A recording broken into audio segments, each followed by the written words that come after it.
Bonjour, Benoît Giroir. Je suis le président de la coopérative de solidarité Gym X à Saint-Jérôme.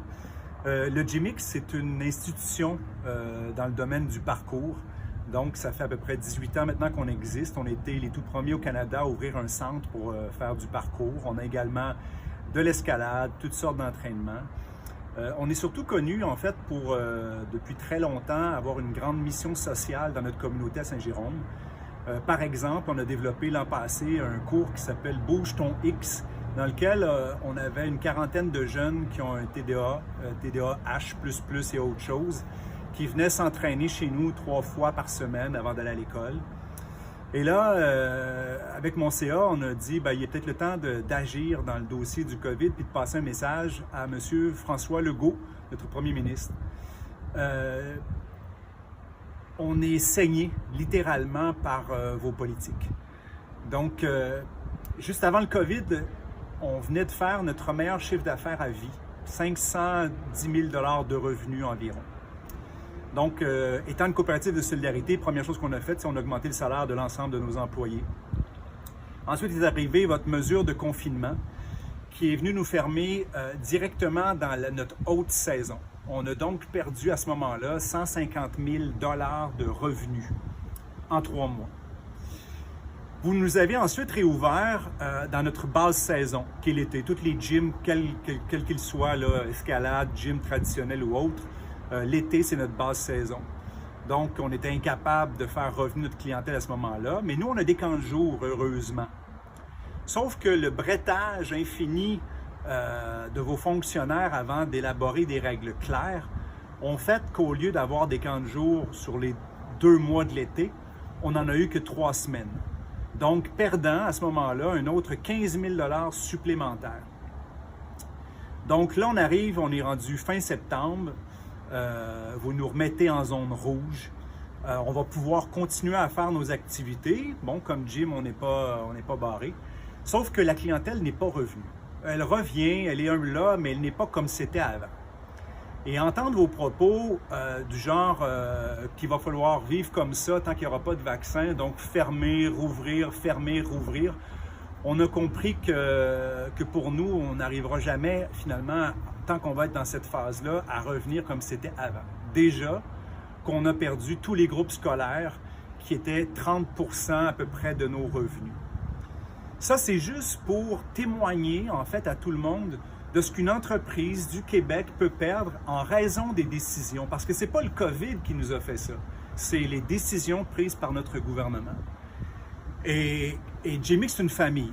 On a 16 employés.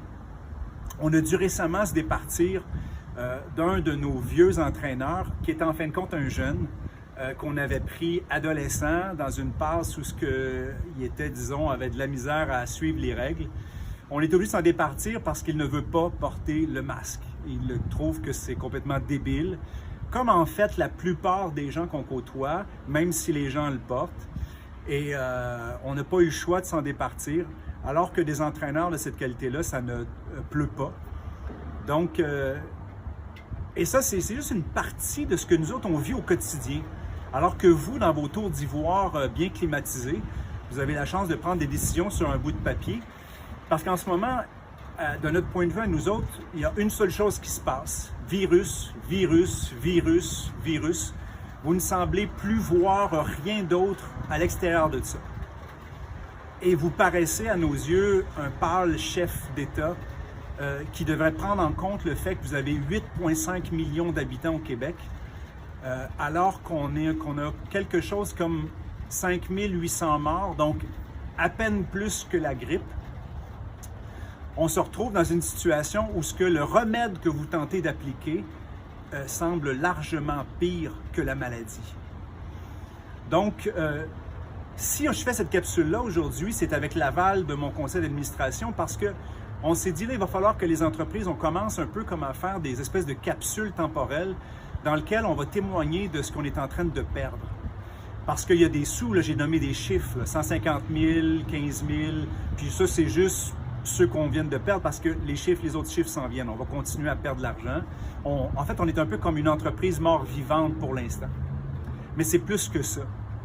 Nous, on écoute notre clientèle qui sont très, très proches de nous. on entend les histoires d'horreur, des faillites, on parle de suicide.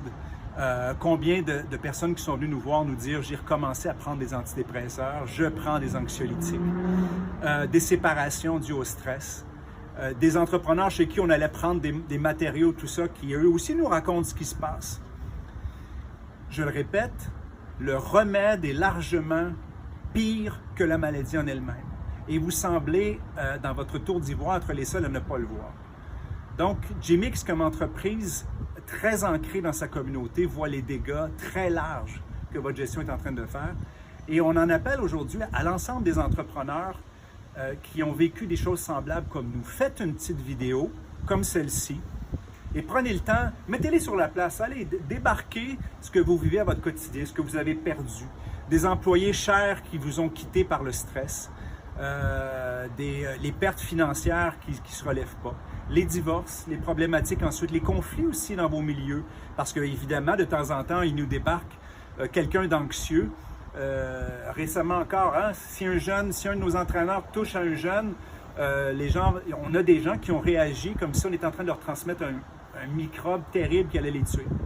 Et vous, M. Legault, votre gouvernement, M. Arruda, votre gouvernance en est responsable. Et ce qui va nous rester va durer des années. Donc, GMX invite les entrepreneurs au Québec, dans tous vos milieux.